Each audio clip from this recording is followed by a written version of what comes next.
Momento Edificação, uma palavra de vida.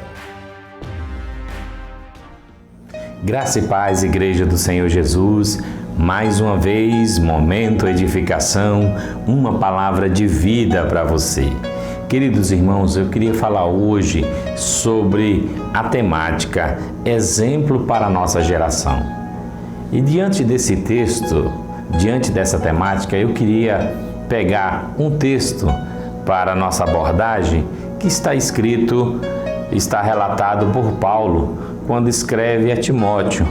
1 Timóteo, capítulo 4, versículo 12, que diz o seguinte: ninguém o despreze pelo fato de você ser jovem, mas seja um exemplo para os fiéis na palavra, no procedimento, no amor, na fé e na pureza.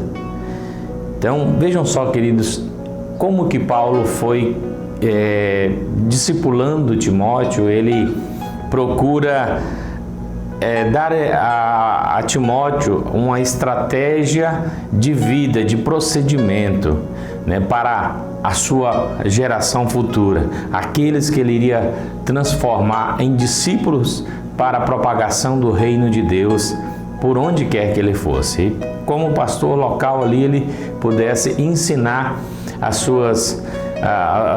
os seus liderados, as suas ovelhas, e fazer deles discípulos de Cristo, e a propagação do reino de Deus fosse concreta. Então vejam só, Paulo cita aqui 5 pontos importantes que nós podemos tirar como exemplo, né?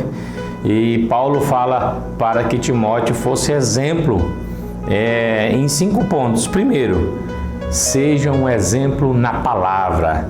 O domínio da palavra de Deus que habita na vida de Timóteo, a palavra da verdade, a palavra de vida, Jesus Cristo. Esse é o exemplo, né? Que a palavra dele tivesse um procedimento, né, que revelasse o Senhor Jesus, que revelasse a graça, a misericórdia de Deus. Entendeu, queridos? Então, Paulo ensina, e aí podemos até citar um texto de Provérbios, capítulo 15, versículo 2. A língua dos sábios torna atraente o conhecimento, mas a boca dos tolos derrama insensatez. Então, aquele que vive pela palavra, ensina a palavra, é um exemplo na palavra, procura evitar essas coisas. O segundo ponto que Paulo cita a Timóteo seja um exemplo no procedimento, ou seja, a sua conduta, o seu andar, a sua vida seja de procedimento exemplar para aqueles que o ouvem, para aqueles que o veem. E Paulo mesmo fala aos Filipenses, capítulo 1, versículo 27, não importa o que aconteça, exerçam a sua cidadania de maneira digna do Evangelho de Cristo, ou seja, que o seu procedimento diante da sociedade seja um exemplo. Paulo fala também sobre o exemplo, né, o terceiro ponto, um exemplo no amor, para que Timóteo fosse um exemplo no amor. Olha só, que ele tivesse uma conduta de amor, como aquilo que Cristo ensinou no Evangelho de João, capítulo de número 13, versículo 35. Jesus disse: nisso todos conhecerão que sois meus discípulos, se vos amardes uns aos outros, né?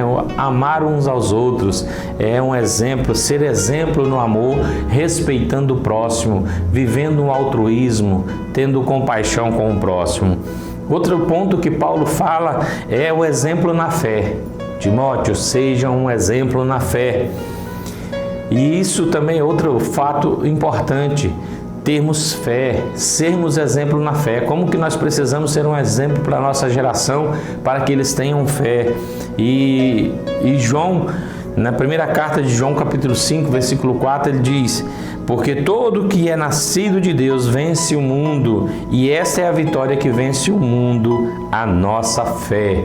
A nossa fé é que vence o mundo. As lutas e as adversidades são vencidas pela fé que temos em Deus. E por último, Paulo fala a Timóteo: seja um exemplo na pureza. A pureza seja algo notório na sua vida, seja algo que expresse a graça de Deus. Então, seja puro, seja simples, seja verdadeiro. E o salmista, no Salmo de 119, versículo 9, ele diz: como pode o jovem manter-se puro a sua conduta? Vivendo de acordo com a sua palavra, vivendo de acordo com a palavra de Deus. Nós só podemos manter puro a pureza se vivermos de acordo com a palavra de Deus. Queridos, é nesse ponto que nós precisamos refletir e vivermos para o Senhor. Se nós queremos ser uma geração que tem uma nova mentalidade, uma nova vida, uma vida pautada em Cristo, sermos exemplo para a próxima geração, nós temos que ter fé, como diz aqui, seja um exemplo aos fiéis na palavra, no procedimento, no amor, na fé e na pureza. Que Deus possa fazer isso em nossas vidas e nós possamos deixá-lo fazer isso e sejamos em Cristo mais do que vencedores e nós possamos mudar a próxima geração, as nossas gerações futuras sejam abençoadas por esses 5 pilares que possam edificar a vida deles no nome de Jesus. Amém? Deus abençoe sua vida.